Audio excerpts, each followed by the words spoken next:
Christmas has one of the strongest animal lineups in history. Religion introduced them. Marketing made them famous. These are the animals that became Christmas icons, and the biology that quietly justified the casting. Reindeer, the animal that turned winter into a feature.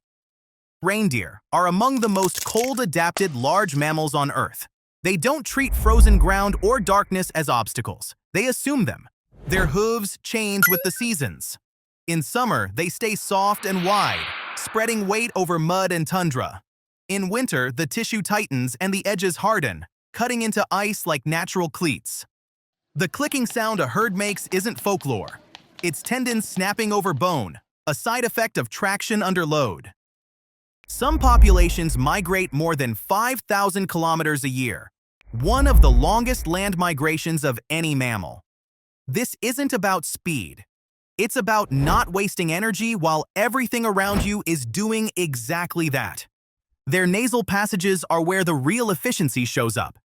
Incoming air is warmed before it reaches the lungs. Exhaled air gives heat and moisture back. Every breath is partially recycled. Nothing dramatic, just economical. Even their eyes adjust.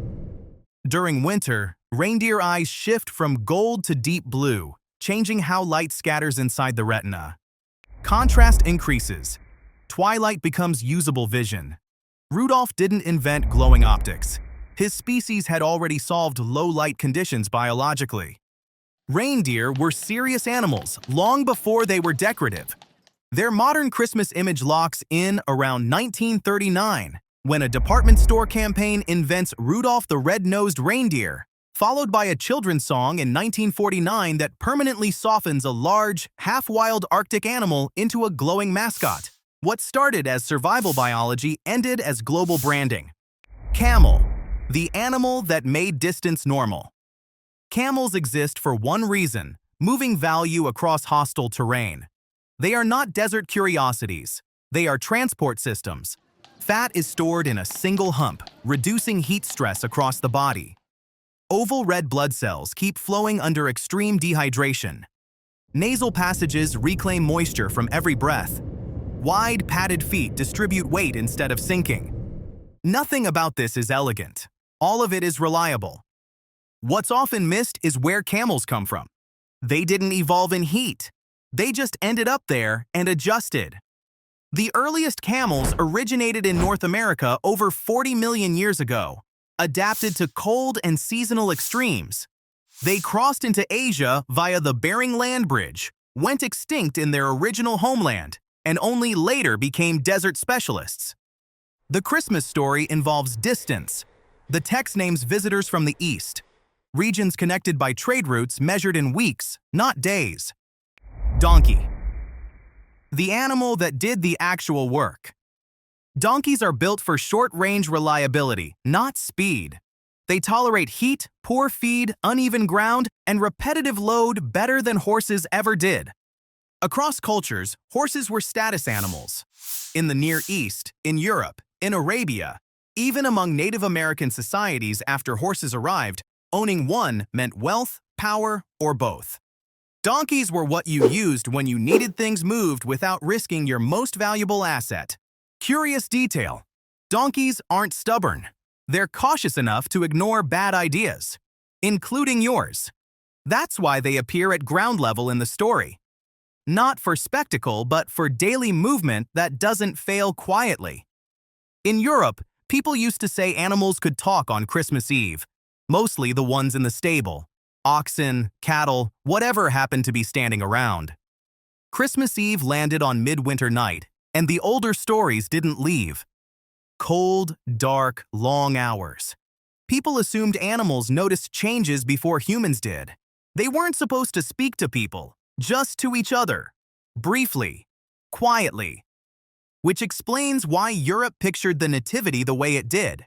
A familiar stable, familiar animals, listening, saying nothing useful. Ox and cattle. Why the stable looks the way it does. Oxen and cattle weren't added for atmosphere. They were there because winter meant heat, breath, and bodies packed together. Large animals mattered in cold months.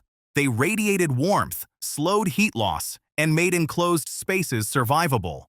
A stable wasn't symbolic, it was functional. Southern Judea didn't look like this, but European Christians imagined the birth scene using the winters they knew. So the Nativity became local: wood, straw, heavy animals standing still. Not witnesses, heating systems with legs. If you came here for cow statistics, you're very committed. Let's keep going. Yule Goat and Yule Pig, the animals that decided dinner.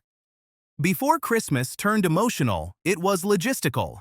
Midwinter was inventory season. In the far north, goats made sense. They survived on sparse forage, handled cold well, and didn't compete with humans for grain. Scandinavia kept the goat and eventually exported it globally. Thanks to IKEA. Flat-packed mythology.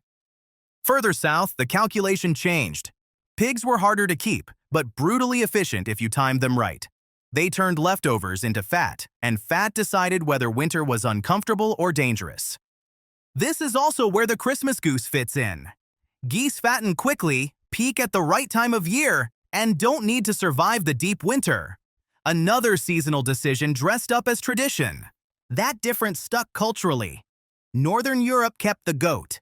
Germanic regions kept the pig and the goose. Different animals, same question. Who eats well after midwinter? One became something you decorate. The others became something you plan for. Christmas inherited all of them. The robin, the animal that didn't leave. The European robin doesn't beat winter. It ignores it. While most small birds migrate or go quiet, robins stay territorial year-round. They even sing in winter, partly because sound carries better in cold air, partly because fewer competitors are around to argue back. They tend to keep the same territory and often the same partner. Not romantic, efficient, familiar ground, familiar routines, fewer surprises when food is scarce. That red chest isn't festive. It's a warning, a signal to other robins that this space is taken. The bird's Christmas career came later. In Britain especially, robins became unavoidable. Gardens, hedges, frozen lawns. They stayed visible when everything else disappeared. In Victorian Britain, postmen wore red uniforms and were nicknamed robins. Printers noticed. When Christmas cards took off, illustrators quietly replaced the messenger with the bird. Same color, better optics. Postcards followed. By the early 20th century, Christmas mail was basically a robin exhibition, a small, loud bird doing the job of a large postal system. If you enjoyed this kind of thinking, we do animals the curious way, not the cozy one. Just give yourself a push and subscribe. For us, your subscriptions, comments, and likes are essential. And maybe leave a carrot out tonight, just in case the reindeer branding department still does field tests. Stay curious and hope to see you soon.